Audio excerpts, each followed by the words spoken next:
Okay, so as an English longbow archer on the battlefield, have we all heard that myth about sticking our fingers up at someone to make it a bad thing, yeah?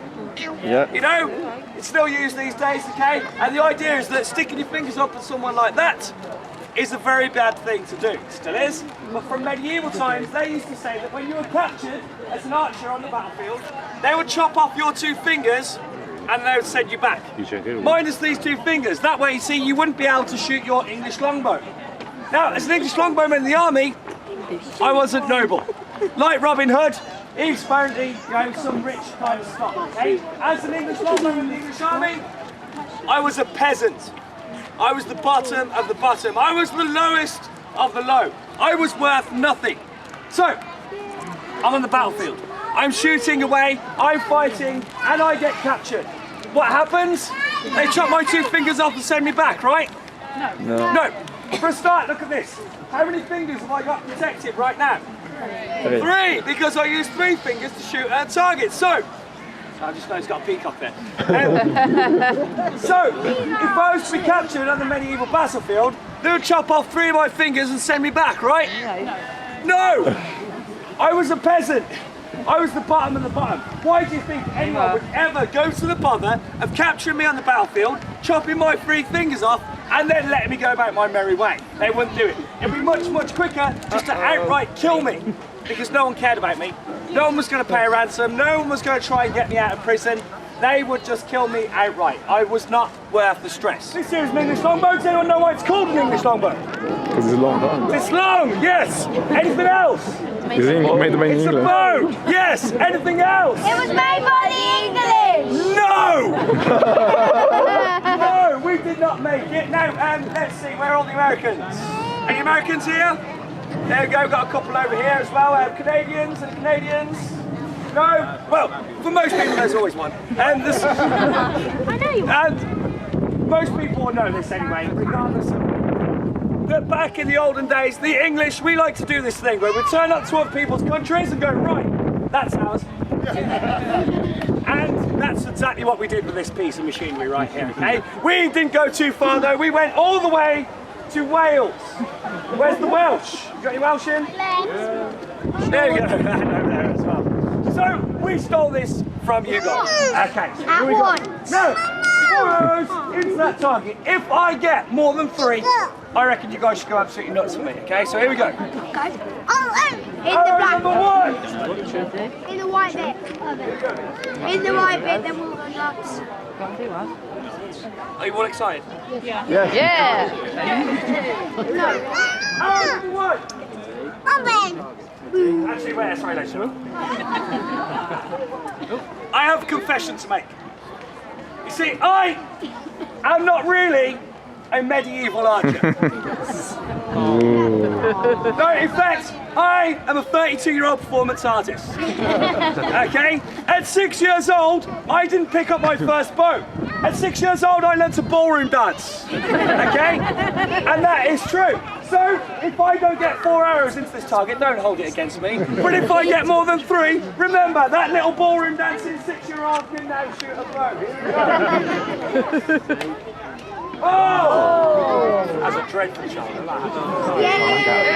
In the white bit, then we'll go nuts. Look in, watch it, watch it.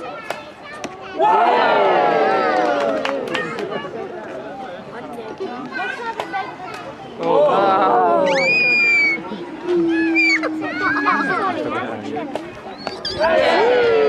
Yeah, they say I am unlucky enough to be on the front line of that medieval army, and this comes and hits me like so.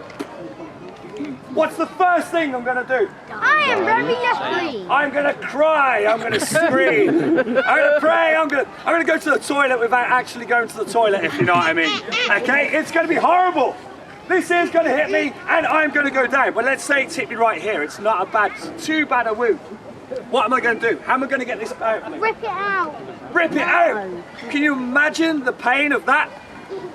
Bring it all the way out. But also, okay, medieval longbowmen, they did not glue their tips onto the arrow. What they did is they used a little bit of beeswax. Put it on the end, press that tip onto the way, and that there will keep it on the arrow long enough for the flight.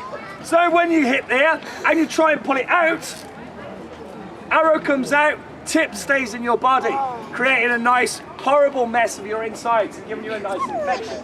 No antibiotics back in medieval times. We couldn't just nip down Lloyd's chemist and pick up something. Okay, no, you would die a horrible, horrible death. There is a story of a guy called Sir Fulk Greville, lived in the castle, got stabbed in the stomach. Took him 27 days to die of that infection. And that there is what you get from one of these in your stomach. So, can't pull it out. What else would I do? Push it through. Can you imagine how cool you guys think I would be if I was just go, watch this guys. Not a chance. Okay, I would need help. I would need help very, very fast. So what I do, I put my hand into my pouch, get out a nice shiny penny and hold it high. And this shiny penny is the signal to say, I've been shot, help! Okay, and that's what it does. I held that high in the air. And who do you think it is who's going to come and help me? A doctor. No medics, no doctors. Another person. All the bowmen, they're busy killing the baddies. The bow sergeant is busy in touching people. The person who would come and help me would be a member of the fighting clergy. Priests, abbots, they'll be on the battlefield, they'll be in their armour, they'll be fighting away, and as soon as they see that arm go on, they would come and try to help me. He'll run all the way over, he'll come to me as quickly as he can, what's the first thing he does? Takes the penny, puts it in his own purse. Then he starts trying to help me. First things first, he'll go, are you alright? And I'll probably swear at him if he was to say that, to be honest. Okay, I've got this, I've got it stuck in my stomach. Then what he'll do is he'll give me something to bite on. Because he's going to say, this is going to hurt. And again, you're probably like, yeah, you think? Because the first thing he does is he grabs it like that and he rips it to the side like so. Because he knows that you've got lots of things inside your body, you don't just want to push straight back through. He wants to take it the easiest way. He's going to try and find that easiest way for it to come out of your body and he's going to rip it to the side like so. Now, it's important to say, if you guys are a little bit squeamish, if you do not like the idea of how much this is going to hurt, then put your hands over your ears right now this second. Because what it's going to do then is it's going to start pushing and twisting all the way through here. It's going to try and get this arrow, but this here is really dry. So imagine what your wet insides are going to do to it. It's going to stick to the shaft of this arrow. So the more you push, the more you twist, the more you pull, the more your insides are coming out with it on the other side. And it's going right the way through like that. And it gets to a certain point, just like with my glove here, see it pushing out through the side. You see that there? That there is what your skin would be like. Then he'll take out his knife. He'll make a little incision like so, and then he would push it right the way out. Woo! I'm alright now. I'm not. I've still got a bit of a problem here, haven't I? So I've got an arrow in me. So what he'll do, remember, the tip isn't on. He would remove that tip, take it away. Okay? So now fine, the arrow's gone, the tip's gone, yeah? No. No, I've got this blunt piece of wood through me now. So what he'll do then, because we all know that this will clean the wound, is he'll tie a little bit of ribbon onto the end. And that ribbon is going to clean my wound as he pulls it all the way back the way it came. And that's what he's going to do. He's going to get it this side. And then he's going to start pulling and twisting again all the way this way. But remember, all of our insides have been pulled that way. They're all going to be pulling this way back again now as well. It's coming all this way. It's going, it's twisting, it's pulling, and the worst part is when he gets to here. Because once he gets here, he can't remember where he first pulled it to the side. He can't remember where he first started twisting. So he's going to get to here and he's going to start whacking it forwards like so, trying to find where it is it's going. He's going to be pulling and twisting. I'm going to be screaming, I'm going to be arsed. And he's going to go there and he goes, bang!